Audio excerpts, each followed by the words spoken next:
میگه حجاب آقا به شما چه مربوطه؟ خودم رو بین خود اصلا من میخوام گناه کنم. خیلی خوب گناه کن. بین تو و خدا یه رابطه است، بین تو و مردم جامعه یه رابطه، دو تا رابطه است. یکی میگه من میخوام مواد بزنم، بزن تا بمیری.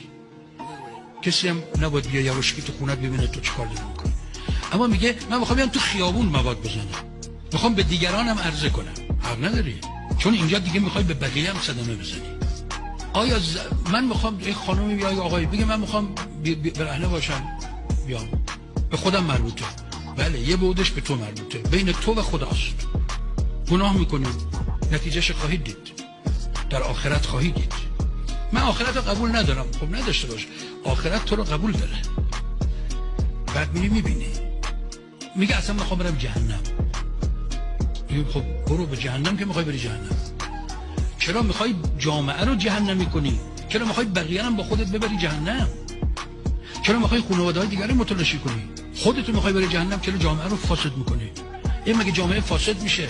بله وقتی که برهنه میای بیرون، نیمه برهنه، وقتی آرایش میکنی میای بیرون، فضای عمومی جامعه رو داری یک فضای جنسی میکنی. تو باید برای مردی آرایش کنی و برهنه بشی که با تو پیمان عشق بسته، به تو وفاداره، نه با هر کسی تو خیابون.